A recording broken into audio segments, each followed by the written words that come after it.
Hello, listeners, and welcome back to the show. Fantastic to have you joining me here again today. And I have another amazing guest. And we're going to talk today a little bit about something that I'm very passionate about. Anyone who's found my personal Instagram will know that I love an organised home and I love a well-decorated home and all things interior design. But we've got an expert with us today. Jess, thank you so much for joining me today. Jess's business name is Clean Organised Home, and you got it. We're going to be talking all things organisation. Hello, Jess. Hi, thanks for having me. Absolute pleasure. Jess, tell us a little bit about yourself and how you came to be on the show with us today. Okay, so I am a mum of two and I run a home organising business. So pretty much I help people declutter and organise their homes. Office, I also offer virtual organising, so I can do that anywhere, wherever you are in Australia. And I'd just like to help people organise their homes. It's such a mental thing that for people to be actually able to function in their homes and not feel overwhelmed. And I'd just like to help people get things in order, have a spot for everything, and it just helps us able to function in our homes. 100%. I'm sitting here and I'm thinking, of all the things you do, Jess, I can imagine you see some pretty interesting stuff. No judgment, of course. Yes. And yes. I'm sitting here thinking about the current state of my not so teenage anymore, 19-year-old apprentice carpenter's bedroom, and then my almost 21-year-old entrepreneur's bedroom. And they're an absolute crap fight. It's dreadful. And I'm thinking, oh my God, do you have to go in and deal with those things? I do. I walked into my 90-year-old carpenter apprentice's room the other day. He'll be on the podcast very soon, ladies, so we can, tear him apart together virtually.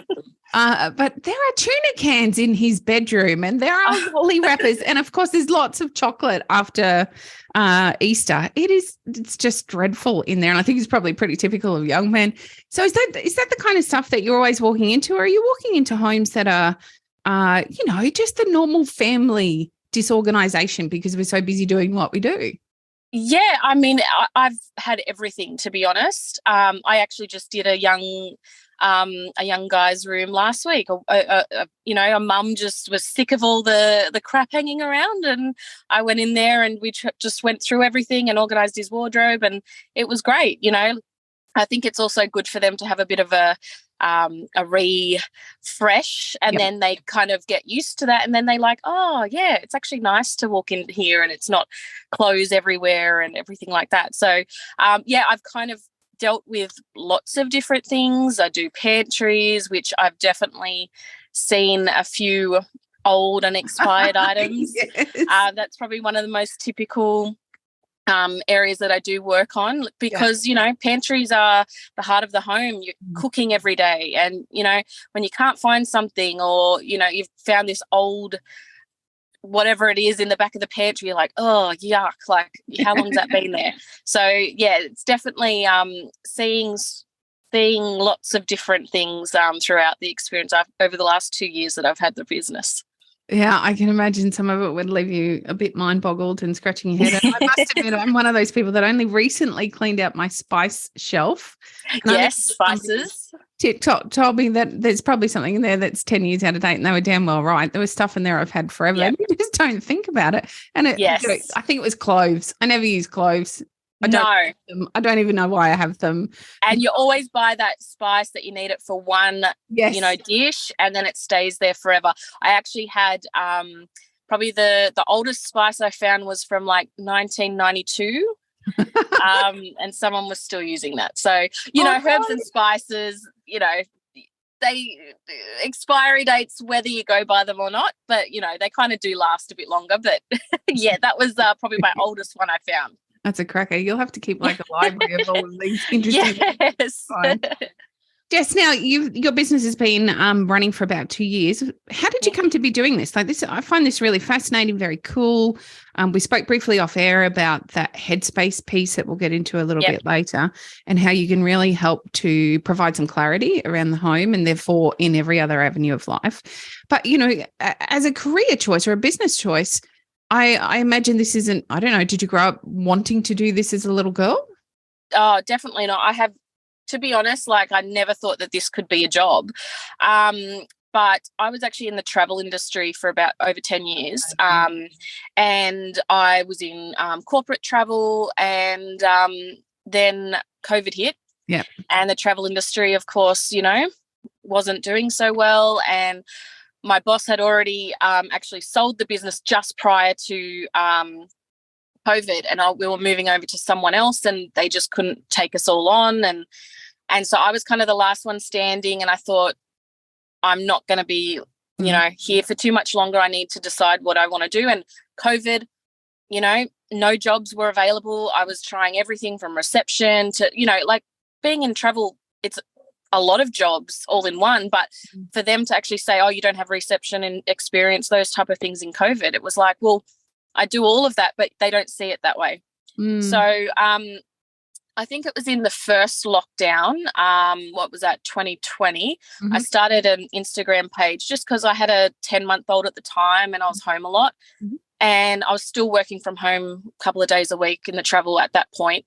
And I just started an Instagram page called Clean Organised Mama, and I just saw a lot of other people doing those type of things online, nice pictures of organised homes. And I'd always had I'd always been organised. I always had my wardrobe nice, and, I just liked a clean space.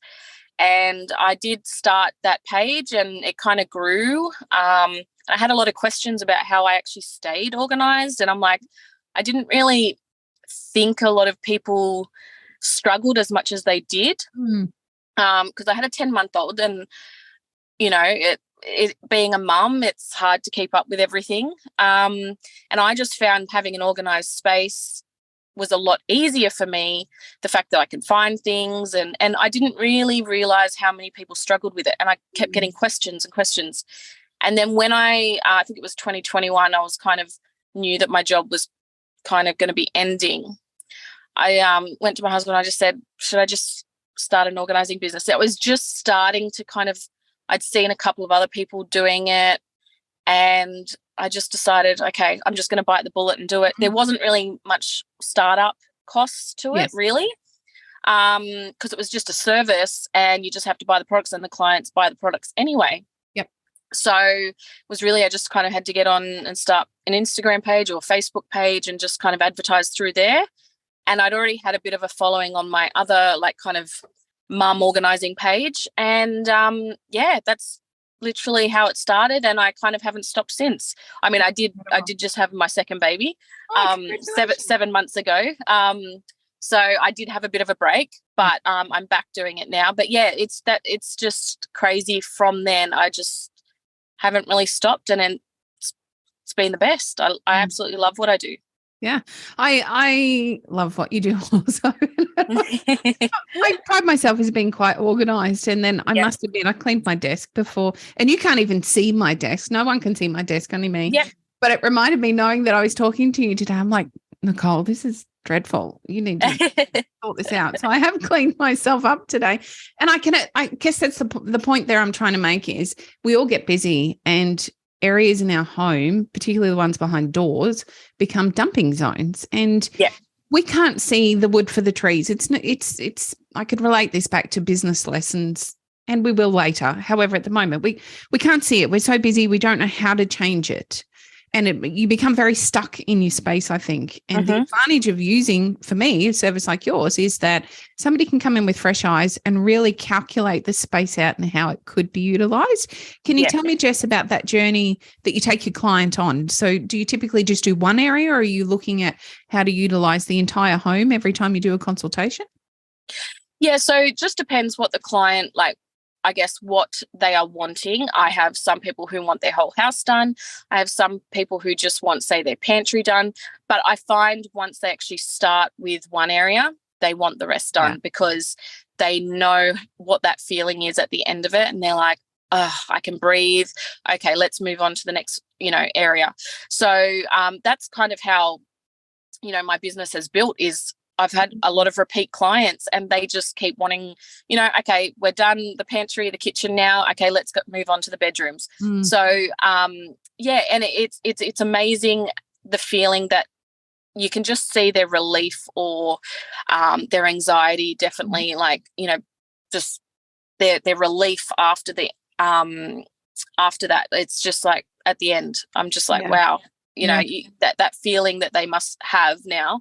Mm-hmm. And I think showing them how to do it as well, so then they can continue on with it, because it's not just once it's done. Mm-hmm. It's all about the maintenance as well, but it's going to be a lot less overwhelming for the maintenance after that. Mm-hmm. You're going to be able to do it a lot quicker than what it would have been done before, and especially when they don't know where to start. That's the main thing that I just hear people say. They don't know where to start. Yep. And that's pretty much what we come in and do. Literally just come in, and normally, being a mum or having a very busy life, they're not going to be able to have that time, that 8 hours, to be able to pull everything out and put it all back in. So that's why having someone else do it, when you can you don't have to be there the entire time, you can leave us to do it, and then you can go off and do other things. Just to be able to have the time, I think, is the main issue that clients say. They just don't have that time. I don't have it. And yet I've had to make it just so that I can function in my home.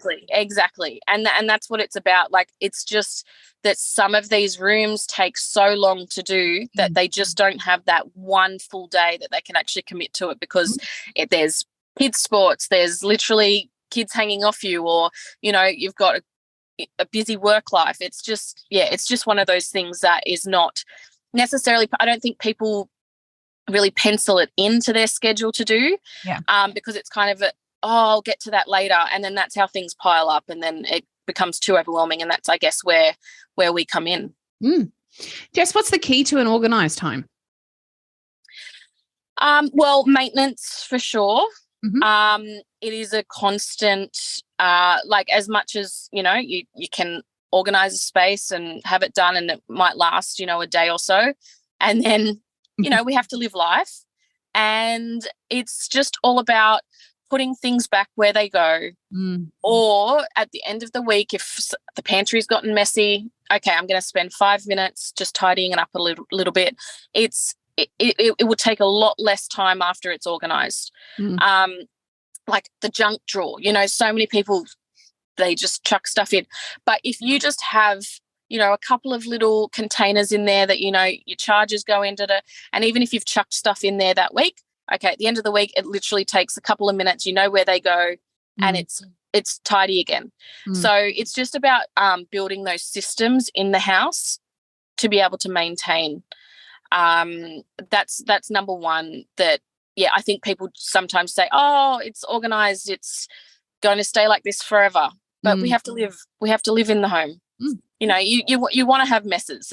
That's just life. Yep. So it's just it's that, okay, I'm going to put things back where it belongs and where it was allocated to, and then you're going to have a lot less time cleaning up at the end. Yeah, absolutely.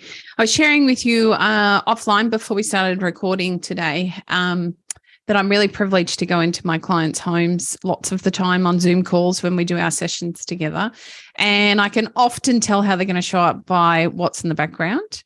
And I think it's a really important point for us to be making here today about how organisation can actually affect the headspace, and then how effective you can be in your daily life, whether it be as a mum or as a business person or running off to work in your career. It can really make a big difference. What sort of things have you seen around those shifts that people make, Jess, once they can find that organisation again? Yeah, well, I feel like people can kind of have their own routines once they know where things are. They're going to spend a lot less time kind of finding things. They're going to it's just a lot less anxiety and overwhelm in the house. So, you could definitely tell where someone's head is at when you walk into a home, and you could be like, okay, I can see they're really like stressed right now because this area is really messy, or it's really amazing at how much it can affect your mental state. And I know for sure that's me completely, especially after having my second baby. I had he's been a hard baby. He's only now kind of getting a little bit easier. But he was attached to me for, 10 weeks. He was I couldn't put him down. He was in the carrier the whole time. I couldn't get to do what I could do, around the house, and that really played on my mental state. I was so filled with anxiety that I actually even had to go to the GP and, see a psychologist, because it was really, and of course it was the stress of having a newborn as well, but knowing that I couldn't get to those things, and that was playing a big thing on my mental state. It's unbelievable how much it can actually play into it.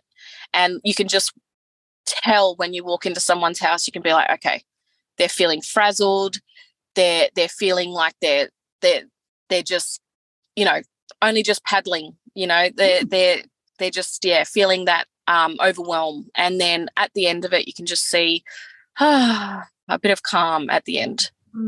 I think it's a fantastic point. I think, it's the messy mind syndrome, and we all carry this invisible load. And I know where it really shows up for me is two places: in my kitchen, and everybody knows my kids, and no one's allowed in my kitchen. It's got to be just because it really helps with my headspace. And then the other thing is at my front door. The kids come home and kick their shoes off because we're a no-shoe house. And it's a mess. It does my head in. And so I'll go out for a walk, or I'll go off and do whatever and come home. And immediately I can feel that anxiety or pressure or stress or overwhelm as I walk up my stairs, and I can see the kids' shoes behind the gate we have on the stairs. It immediately feels wrong to me, so much so we have this huge box out there. But, of course, the two kids that are home are two the boys I just referenced earlier, and I don't know, there's something wrong with their heads. They can't quite get the shoes go from the ground into the box. Yes, it's hard for some. Oh, yes, it's a challenge. But it immediately creates a pressure for me that I then carry into absolutely everything I do for the rest of the day. Yep. And completely. I feel it's really overlooked because we're stuck in that space. We can't see it for ourselves. We are often even unaware that we're carrying that around. It's another invisible thing. I spoke many, many moons ago on the Tradies in Business podcast about my husband and how we had a typical builder's wife. My homes are always 3/4 finished. They're never completely done. Not until I've seen a few of those too. Yes, they do my head in. But we had this set of stairs out the front of the house that the kids couldn't use, and we couldn't open. The whole house was glass. We couldn't open up the front windows or the front sliding doors because the set of stairs hadn't been completed. We need to put some balustrade in on the deck, and likewise down on the stairs. Now, he carried that around, and it really contributed to his early depression. He carried that around for a really long time, invisibly. He didn't realize that it was putting that pressure on him. And then when we sat down, I think we'd done a session with a psychologist or a counselor or something that we were working with together. We sat down after and sort of wrote a list about all of the things that were bothering him that he hadn't given time or effort to think about. And that was right up the top of the list. So we made a plan and we completed that job. And it wasn't until that job was completed, and it took a while, in between work, of course, and you're exhausted. Eventually he got through it all. But he could not believe the lack of pressure that he felt every day in his home, where he's meant to come home and relax and feel that physical release and that mental release. He could not believe the difference it made for him. And I encourage everybody listening to this podcast to think about, well, what are you packing into that invisible load without really realizing it? And I reckon for many of us, it's this concept of organization and just trying to cope on the day-to-day with being busy and taking care of running businesses and taking care of family, doing all of the things that we do. Are there some spaces in your home or even your business life that could be organized for you that could create a better outcome so that you're not carrying around all of that stress and that overwhelm on the day-to-day? So as I said before, like the kitchen, I know that I can't go to bed with a messy kitchen. And I know that that's a lot of people's stress area, because people put random things on the bench. You've got the dining table, you've got kind of the dumping ground, and things pile up, and it just ends up being this array of different things, plus also the cooking, also everything else. So the kitchen, I would say, is priority. And it's even in the newborn stage where I went through, I said, okay, no matter how tired I am, that kitchen needs to be tidy and clean so that I can wake up in the morning and not already be behind. Yes. And I cook because, of course, we start the morning in the kitchen. We're having breakfast, we're having coffee, everything like that, and then it just becomes a mess again. Yeah. So you don't want to, add extra. So, and I think that that's where it gets overwhelming. So I make a plan every single night, and people who follow my Clean Organised Mama page will know, because I share a lot of cleaning and organisation on there, and I have routines in place, and that is the one thing, no matter what, I go to bed every night with a clean kitchen. And yes, it can be hard. Some nights we don't do it till 9 o'clock at night if the kids are having a bad night, or but I know that I will wake up and feel so much better for doing that. I think everyone can feel after having even like a big deep clean of a room, or like even vacuuming the floor on a carpet, that it just all looks nice, and you walk in, you're like, oh, there's nothing on the floor, and it feels so nice to walk into. That's the feeling I think that the kitchen should make you feel at the end of the day. And I know so many people struggle with that, and it's a really big thing. So I would just say, like, dishwasher on every night if you can, so then you can unpack it in the morning. Just have the clean benches if you can. Put things away as you're cooking, because I think that that's when people get stuck. They kind of keep everything out when they're cooking, and it just becomes an overwhelming mess, and you're like, how am I going to get to that? But if you kind of clean up as you go, it makes a huge difference to then the end of the day. So kitchens, I would say, and of course, I feel like laundry. Yes. Laundry is just never ending. Sometimes I feel like you have like 5 piles to fold, and you're like, oh my God, this is just, and it really plays on your mind. You're like, oh my God, it's the end of the day, I've got to fold all that. But I just say, do a load a day. Try to put it away that day, and it just stops it from really piling up. Some people don't, can't get to it that, every day, and that's totally fine. Everyone's so different, but I just make that a priority for me. And I just feel like that is something that keeps me on top of it. Yeah, totally. Jess, let's talk business. Kicking off a business in the middle of a pandemic, I'm sure that felt a little at the time. It can't have been an easy thing to do, and I love the way it has allowed you to bring that online space to your business immediately, so you're able to do online consultations.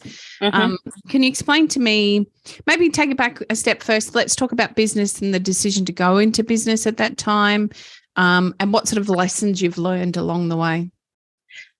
Yeah, so I knew nothing really about business or running business. My dad's been a sole trader for his own business for 30 plus years. So, but he's very old school. So when I was asking him questions, like, he still fills out invoice books and things. Like, he's very old school. He doesn't really know how to work a computer very well. So as much as I wanted to ask him for his advice, he wasn't really the best person to speak to, because he was still very old school. So, I ended up doing an actual organising course.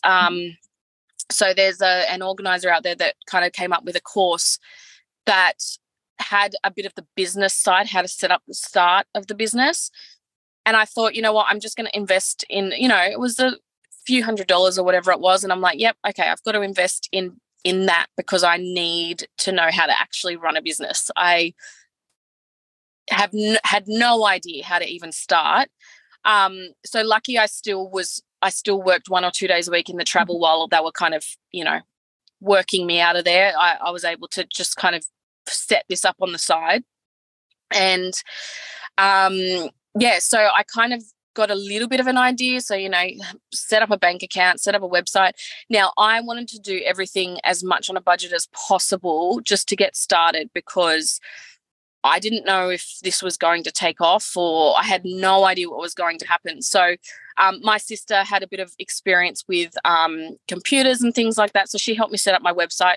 It was very basic, and hindsight, looking back on it now, I would invest money in getting someone to do a really nice website, which is what I've done now. I have someone who was able to do kind of, as a graphic designer, or was able to do my website now. And I feel like I've gotten a lot more business from that now that it looks really professional and really nice. So that's definitely a lesson I learned from the beginning. I should have just invested, and you don't have to pay someone that much, like just to kind of start up the website. So looking back, I would have done that.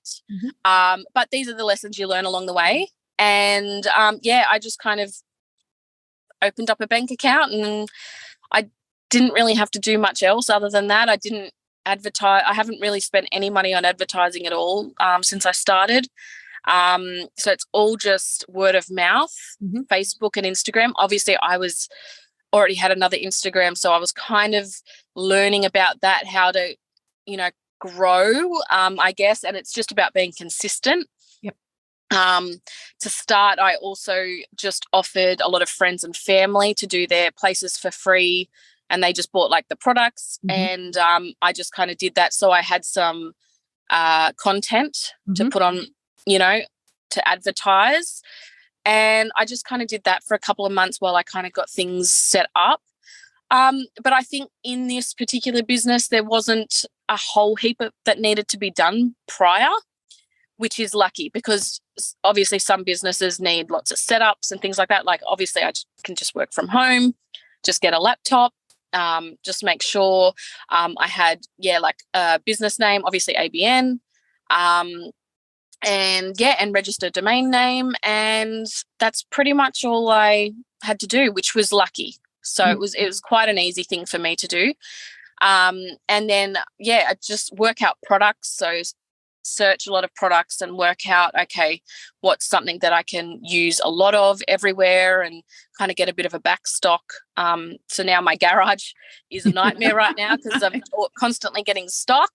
As a lot of people see on my other Instagram, I sometimes share it, and it's just a nightmare because I also take donations for clients, and I've got a pile up of stock, and it's just a bit of a nightmare right now. But so I didn't really have to do a heap to start. But it was pretty basic, but for someone who had no idea how to run a business, to be honest, I'm still learning. I'm still really learning. And I actually definitely now realise the value of hiring someone to do certain things that you can't do great. So I was able to hire the same graphic designer to able to do some templates for me, do certain things on like Canva and things like that on for social media that I don't have time, to be honest, to do. Or I was spending too much time on doing that and not doing other things that I could be doing.